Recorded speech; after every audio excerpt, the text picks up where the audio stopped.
Phone tapping కేసులో SIB మాజీ chief Prabhakar రావును సిట్ పోలీసులు విచారించారు. ఇవాళ 8 గంటల పాటు ప్రశ్నించారు సిట్ అధికారులు. బీఆర్ఎస్ హయాంలో ఫోన్ ట్యాపింగ్ కు సంబంధించి పలు వివరాలు ప్రభాకర్ రావును అడిగి తెలుసుకునే ప్రయత్నం చేశారు. 5 నిందితుల స్టేట్మెంట్ ఆధారంగా ప్రశ్నించినట్లు తెలుస్తోంది. ఎస్ఐబిలో హార్డ్ డిస్క్ల ధ్వంసం, డేటా మాయంపై ఆరా తీసినట్లు సమాచారం. అలాగే మరోసారి ప్రభాకర్ రావును విచారించనున్నారు సిట్ అధికారులు. ఈ నెల 14న మరోసారి విచారణకు రావాలని సిట్ అధికారులు ఆదేశించారు. దీనిపై మరింత సమాచారం మా ప్రతినిధి అమర్ అందిస్తారు.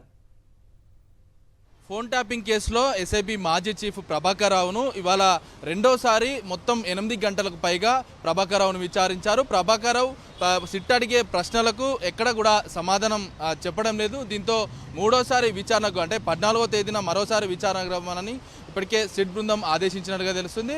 అయితే దీనికి సంబంధించి ప్రభాకర్ రావు ఫోన్ ట్యాపింగ్ సంబంధించిన ఏదైతే అప్పుడు గతంలో ఎస్ఐబి చీఫ్గా ఉన్న సమయంలో కింది స్థాయి ఎస్పీ డిఎస్పీలకు ఎలాంటి ఆదేశాలు ఇచ్చారన్న కోణంలో ప్రభాకర్ రావును ఏదైతే సిట్ బృందం పూర్తిగా ప్రశ్నించినట్లుగా తెలుస్తుంది. ఇప్పటికే ఎఫ్ఎస్ఎల్ రిపోర్టు, మరోవైపు టెలికాం సర్వీస్ నుంచి డాటాను సిట్ బృందం సేకరించింది. ఆ డాటా ఆధారంగా ప్రస్తుతం ప్రభాకర్ రావును అయితే విచారించిన పరిస్థితులు అయితే ఉన్నాయి. మొత్తం 8 గంటల పాటు సుదీర్ఘంగా ఆయన విచారించింది.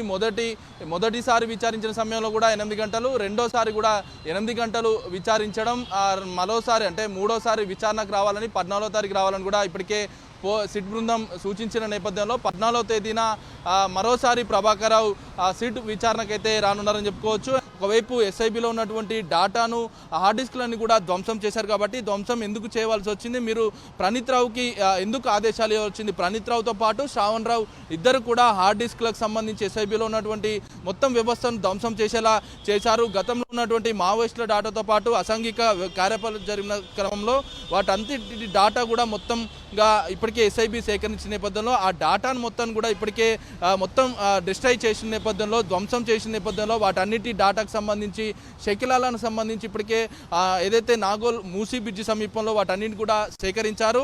వాటి దగ్గర నుంచి డాటాను రీట్రైవ్ చేసే కార్యక్రమంలో భాగంగా ఇప్పటికే పోలీసులు కీలకమైన దీనికి సంబంధించిన డాటాను కూడా వెలికి తీసిన నేపథ్యంలో ఎఫ్ఎస్ఎల్ రిపోర్టు, ఇటు టెలికాం ప్రొవైడర్ల నుంచి వచ్చినటువంటి డాటా ఆధారంగా పూర్తిస్థాయిలో ప్రశ్నలు సంధించారు. అంటే గతంలో అతను ఐజీ హోదాలో ఉన్నాడు కాబట్టి ఇన్వెస్టిగేషన్ రూల్స్, ఇన్వెస్టిగేషన్ ఎలా ఉంటుందో అతను ముందస్తుగా గెస్ చేయగలడు కాబట్టి తప్పనిసరిగా ఇవన్నీ ఆలోచనలు ఉంచుకునే ప్రభాకర్ రావు ప్రతిరోజు అంటే రెండోసారి కూడా విచారణకు హాజరయ్యారు. మరి మూడోసారి 14వ తేదీన విచారణకు హాజరయ్యే క్రమంలో పోలీసుల ప్రశ్నలకు, సిట్ బృందం అడిగే ప్రశ్నలకు ప్రభాకర్ రావు స్పందిస్తారా, నోరు మెదిపి దానికి సంబంధించిన ప్రశ్నలకు సమాధానం చెప్తారా లేదా అనేది వేచి చూడాల్సిన పరిస్థితి నెలకొంది. మరి 14వ తేదీన ప్రభాకర్ రావు అయితే మరోసారి జూబ్లీహిల్స్ పోలీస్ స్టేషన్లో ఉన్న సిట్ బృందం ఎదుట విచారణకైతే హాజరు కానున్నారు.